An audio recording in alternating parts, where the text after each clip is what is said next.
How's it going, guys? So today I am releasing a swap kit for the okay, so the chassis is your EVO789. The engine is the EVO10 engine, which is the 4B11T engine, coupled to the EVO10 SST gearbox. So this is a swap kit that will get you to actually have the engine gearbox combo sitting snug inside the EVO789 engine bay. There's plenty clearance all around, which I'll show you shortly. All the mounts are basically custom made except for the front one, which you basically reuse the EVO10 bracket and rubber mount. All you got to do is just make sure that that little dowel hole is pointing forwards, and then my kit comes with this angled spacer block, and that sets the engine nicely at the correct height. The kit also comes with this with a north-south bar, like my DSG kits have. So that's the custom north-south bar, which is required. So that's the front mounting sorted, and then we got the left side mount, which is a complete new mount. You will have to cut off the two original tabs that are spot welded onto the chassis. You're gonna have to just cut those off, and then you will then bolt this bracket using that original studs that protrude beyond the outside of the body there. You reuse that.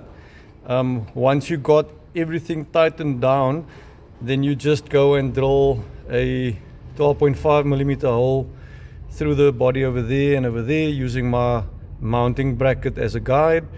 And then just below this area on the side of the chassis leg, you want to drill approximately maybe like a 40mm hole through the sheet metal, so that you can get your fingers in there to get a nut inside this box, so that you can get two bolts on either side.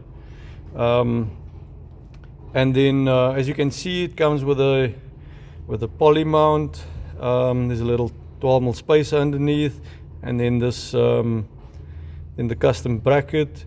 You'll just reuse your same hardware here and here. I'll give you that bolt, and I'll give you these two bolts and nuts, and there you just reuse your original hardware.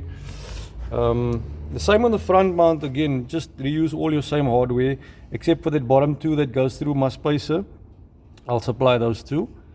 The north-south bar or frame member, again, there you just reuse your same hardware as well.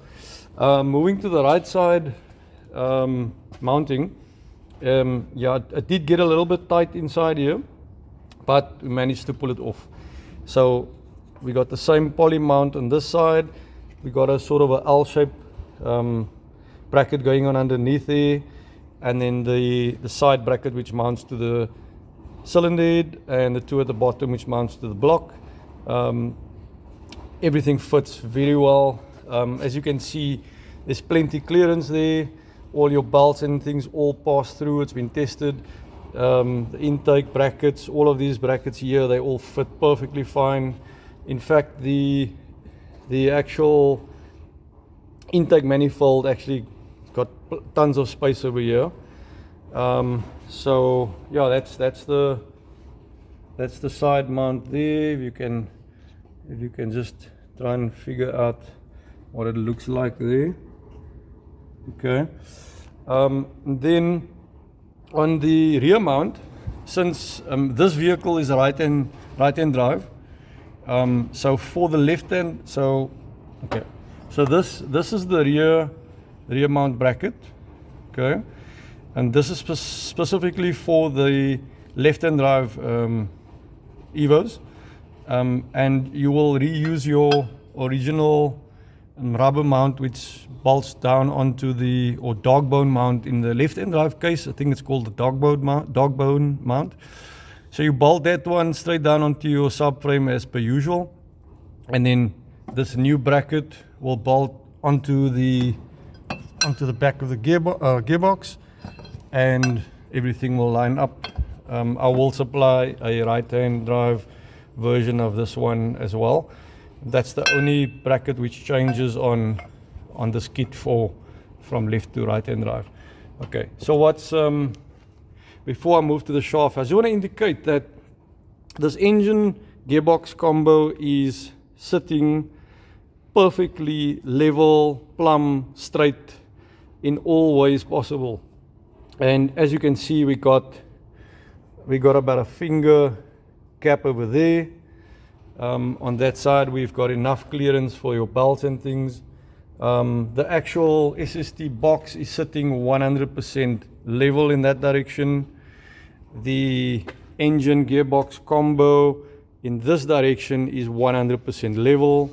And then the next important thing was to get the sump angle as level as it was in the EVO10, and as you can see, that is within probably like 2 degrees, so it's pretty much as it would be in a EVO10.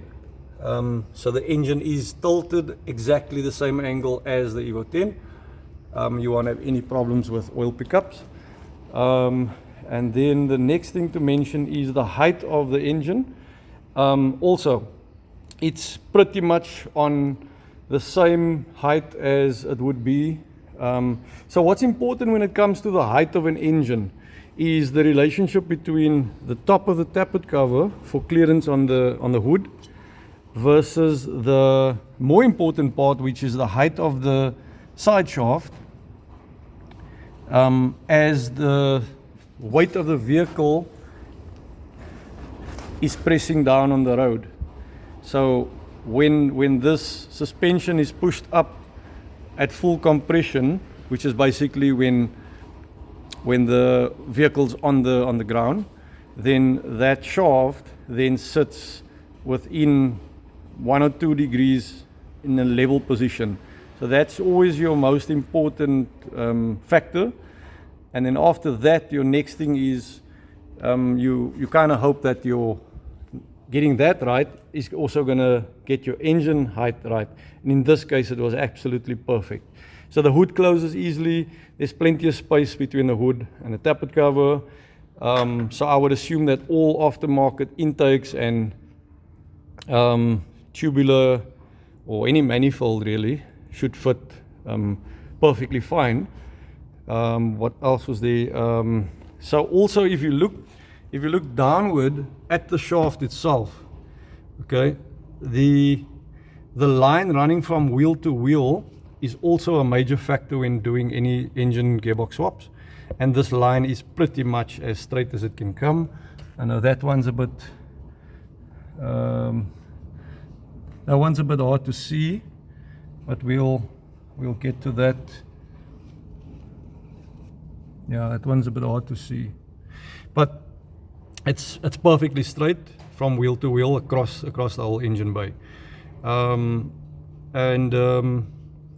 So the shafts, these are obviously custom shafts. What you'll do is you'll reuse your EVO10 inner CV joints, as those ones are not, I haven't found them to be available aftermarket, and the new ones are just ridiculously expensive. So if you're doing the swap, reuse your EVO10 inner CV joints, and that joint will fit directly onto my shaft.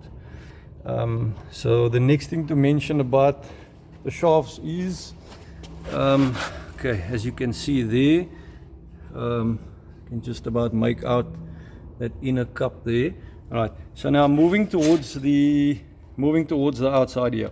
Right, so this kit includes new custom wheel hubs. Okay, so this wheel hubs are probably 20 times stronger than the OEM ones, for various reasons which I'm not going to mention now. But the main reason why I decided to offer these upgrade hubs is because of the puny little OEM CV joints that the EVO7 to 10, all of them use tiny little CV joints on the outside, and so the shafts tend to break at the outer CV joints, or the CV itself breaks. So I've offered this upgrade hubs, which is mandatory with this kit. So it's the upgrade hubs, and then it comes with this is the biggest CV joint, outer CV joint, that will fit on any EVO7 at 9. There's nothing bigger that will fit here. As you can see, it's got clearance for the rubber boot. There's nothing bigger that will ever fit on here. And this is the biggest joint on the market. I've checked the other guys that sell upgrade hubs that come with bigger CVs. It's nowhere close to the size. Okay. And the reason why I wanted to go with the biggest possible CV joint, because that then relates to the biggest possible shaft diameter that can be used. And so that whole area over here now is as strong as it can get. Really, if the only weakest link in this whole drive shaft now is the inner CV joint, and I think that you may be able to get aftermarket upgrade inner joints. I'm not 100% sure, but that would be your weakest link. Highly unlikely it will break. It does seem pretty big and strong. So normally things break from the wheel side going inwards. So yeah, so that's the it comes with a new bigger outer CV joints with the new shafts, the upgrade hubs. The only thing you need to do on the ABS ring, on the original CV cup, you need to knock off the ABS ring and knock it onto my CV joint. It fits perfectly on there, the ABS lines up, everything works. And the offset of the hubs are exactly the same. The spigot pattern is exactly the same. There's nothing different. I've even gone a little bit, took some weight off here just for some weight saving on the face of the hub here. And the CV will come with this the special bolt. And then we have the same setup on the other side as well. It's the same hub, and there you can see the side's obviously got a shorter shaft. So you can see that clearance underneath, and you can see the clearance on the top. Everything clears. That side sitting inside onto the gearbox now. Everything lines up very, very nicely. And next I will show you the next important thing with these all-wheel drive swaps, which is the clearance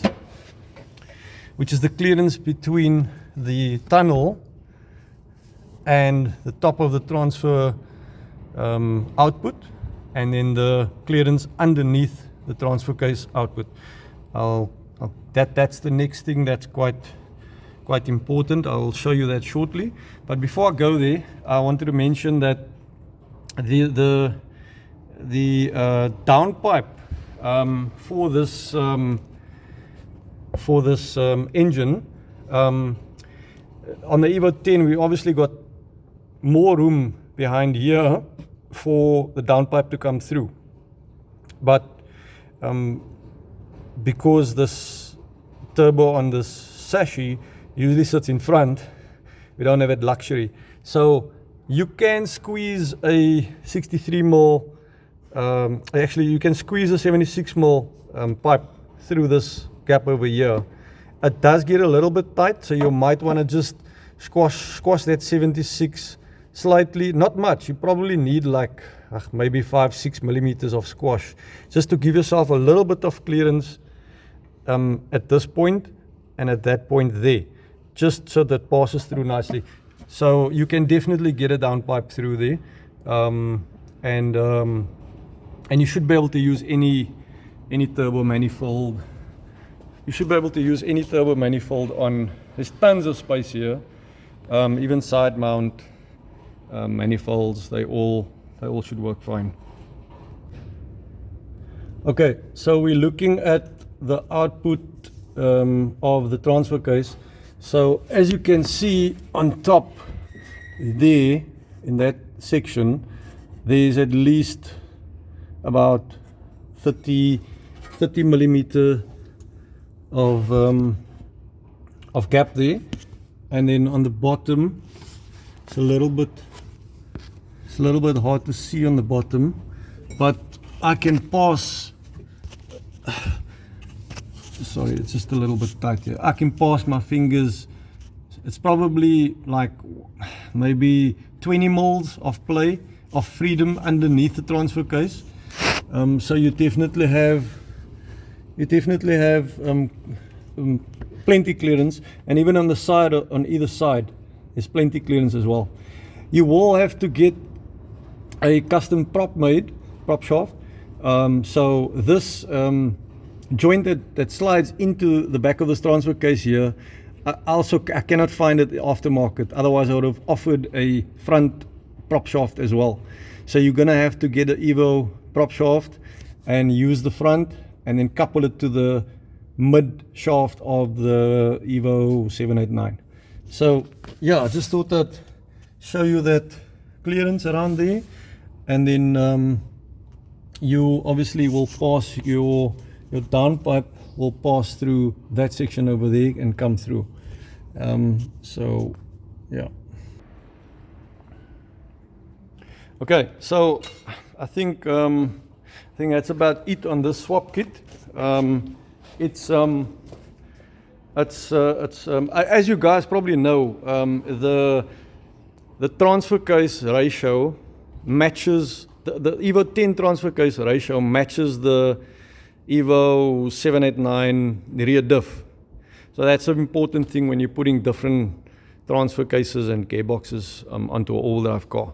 So I'm sure you guys who are interested already know that you can use any EVO 10 parts with this rear diff, with a 789 diff. So yeah, that's obviously a given. What else was there? Yeah, so the prop shaft, you're gonna have to just get yourself the prop shaft adapted. And if you got a good tuner, you can, for example, if you go with something like Civix will run everything on this car with this swap. It will control the gearbox, AYC, engine, everything. It will do all of that. And I think also HTG has also got support for standalone control for the SST box as well. However, you would then need to make sure that your OEM AYC control is still in place, so that you can get the car obviously handling the same.